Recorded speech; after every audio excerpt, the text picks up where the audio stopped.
E aí galera, tudo bem com vocês? Meu nome é Elton, sou professor de Química.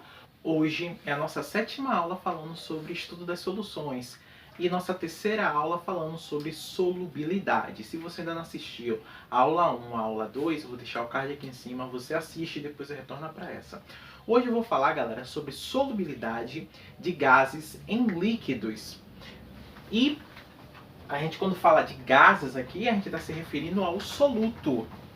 Tá bom? E o líquido aqui vai ser o solvente. É os exemplos que eu vou trabalhar hoje com vocês. Galera, eu quero agradecer a todos os inscritos aí no canal, muito obrigado mesmo. E quero falar outra coisa. Você que está ansioso aí, deixa terminar essa bateria aí de solubilidade. Essa parte introdutória de muito conceito a gente vai pegar e vai resolver questões. Como essas questões vêm, como é cobrado no vestibular esse conteúdo, ok? Então, vem aqui comigo, galera. Solubilidade, gases em líquidos. E o fator que a gente vai analisar hoje vai ser a temperatura. Galera, você já observou quando a gente colocou água para ferver? A água ainda não entrou em fervura. Eu coloquei meu recipiente, coloquei água, inicia o processo. Liguei o fogo aqui. O calor está sendo transferido para a água. Começa a observar umas bolinhas se formando e saindo da água. Ó, umas bolinhas vão se formando e saindo da água. O que está acontecendo, galera? Você está aumentando a temperatura e a solubilidade dos gases na água está diminuindo. Olha aqui. Eu tenho aqui o aumento da temperatura.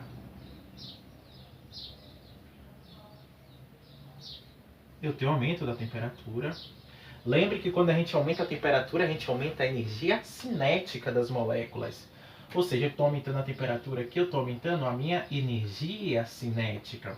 E eu aumentando minha energia cinética, as moléculas vão sair daqui da água.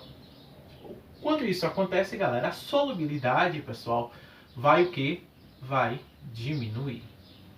Então, se eu aumento a temperatura, pessoal, a solubilidade do gás diminui. Você pode fazer isso ter na sua casinha. Começa a observar quando a mãe pede para botar uma água para ferver. Não precisa ficar o dia todo, não. Só um minutinho que você fica, ó, você vai começar a observar, ó, e vai surgir umas bolinhas, ó, aqui na superfície, ó.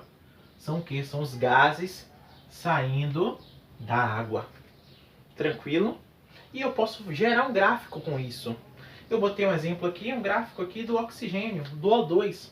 Ou seja, nesse eixo X eu tenho a temperatura, no eixo Y eu tenho a solubilidade do gás em 100 gramas de água. Olha aqui, gente, bora pegar pontos aqui, os pontos aqui. Esse gráfico não está tão fiel não, entendeu? É uma aproximação que eu fiz, tá bom? Só pra gente, o importante aqui é a gente enxergar que com o aumento da temperatura a solubilidade diminui, ou seja, o oxigênio sai, tá bom? Se tiver ali, no caso, oxigênio dissolvido em água. Vamos lá, bora pegar aqui a temperatura de 10. De 10 não, de 20. Vamos ver aqui, nossa temperatura é de 20. Temperatura de 20, galera. Eu vou fazer uma aproximação aqui. Aqui é uma aproximação. Na temperatura de 20, a solubilidade é 0,03. Vamos colocar aqui em cima para destacar. E a gente fez na aula passada, na temperatura de 20 graus Celsius.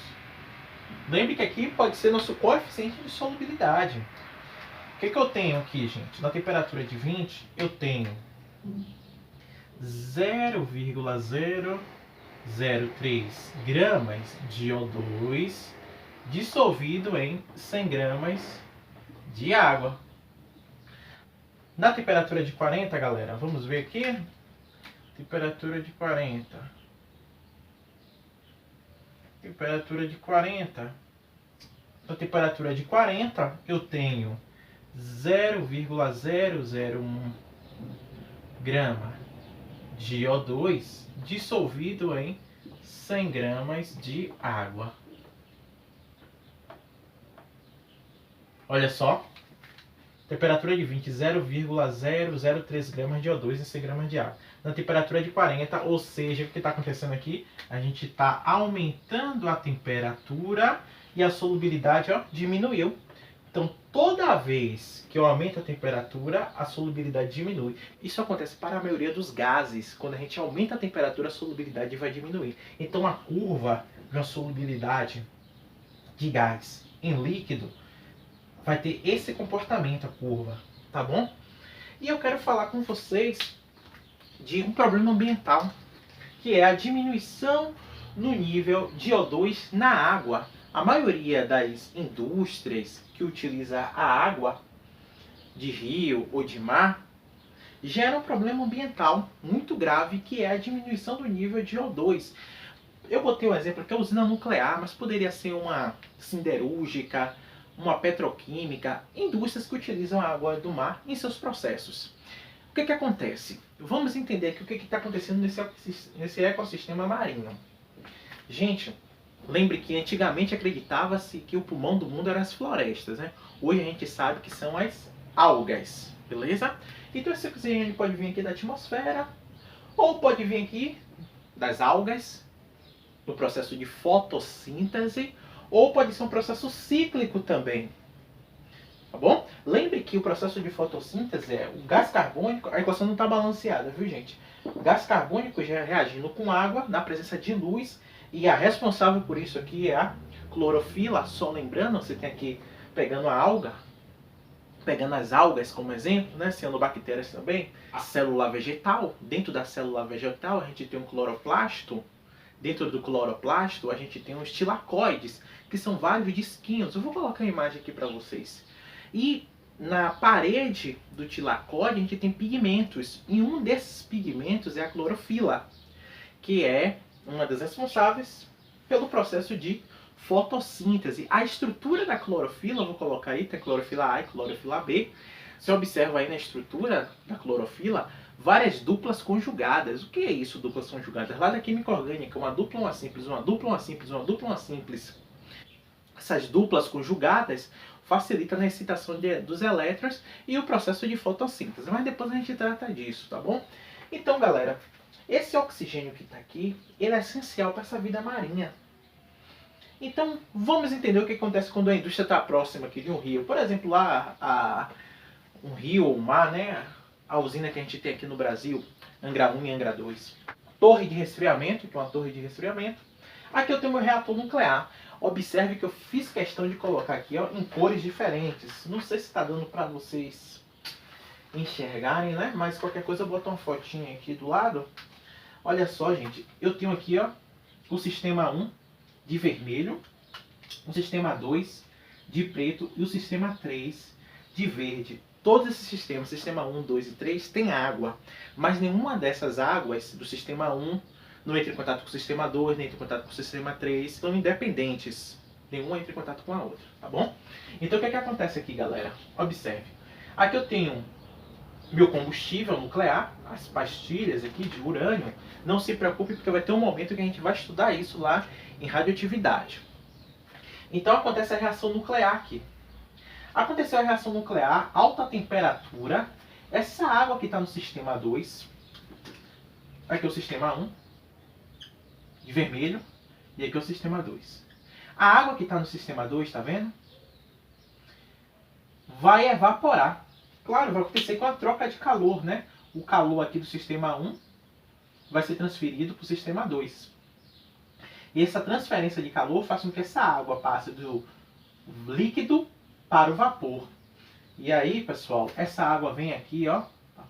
A água está passando aqui, ó, no sistema 2. A água está passando do líquido para água, vapor. Então, gente, esse vapor d'água vai movimentar essa turbina em alta velocidade. Essa turbina movimentando aqui, ó, vai acionar o gerador. E esse gerador acionado aqui vai produzir energia elétrica, capacidade. Tranquilo até aí? Olha, o problema está aqui, gente. Um dos problemas, né? Tem vários problemas ambientais uma indústria. Uma indústria não, uma usina nuclear. Vários problemas ambientais. Esse vapor d'água, pessoal, ele tem que ser condensado. para depois retorna esse processo. Observe aqui que eu botei vapor, ele vem aqui e aqui, pessoal, tem um condensador. Troca de calor vai acontecer aqui. Mas como é que vai acontecer aqui? Vai pegar a água do oceano, ó, vai pegar essa água aqui do oceano, essa aguinha, em uma baixa temperatura. Essa água vai participar aqui, ó, da troca de calor, porque do sistema 2 você tem vapor d'água, vai trocar calor aqui, tá? Entendeu? Com essa água que entra aqui, a água que entra, chegou aqui, vai trocar calor e essa água vai retornar, pessoal, já em uma temperatura elevada. Então a água que sai aqui, gente, que retorna para o oceano, ou para o rio, ou para a lagoa, né? Depende se é uma usina, do tipo de indústria. Essa água, gente, retorna em uma temperatura elevada. Tudo bem? Quando retorna nessa temperatura elevada, vai acontecer o quê? O oxigênio aqui vai ganhar energia cinética, você aumentou a temperatura, e o oxigênio que estava dissolvido aqui, meu povo, vai começar a sair. Ó, o O2 que está aqui, dissolvidinho, tudo lindo, vai começar a sair. E aí, meu povo, você tem uma baixa de oxigênio aqui, nesse meio aquático, e aí tem uma série de problemas. Problema de reprodução de peixe, morte de peixes, que utiliza o oxigênio na sua respiração. Então, resumindo, aconteceu essa reação nuclear, o calor aqui aquece essa água líquida, ela vira vapor, passa pela turbina, e quando chega aqui no condensador, rio, esse condensador retira a água aqui do rio, em baixa temperatura, vai passar aqui pelo condensador e quando retorna, essa água está em uma temperatura mais elevada para o rio. E aqui esse processo é cíclico. Lembrar que um não tem contato com o outro, né? Porque senão se assim uma bagaceira, né? Água radioativa, não tem como. Então os sistemas são separados. Espero que vocês tenham gostado dessa aula. Curte, se inscreve no canal. Um grande abraço e até a próxima aula. Tchau!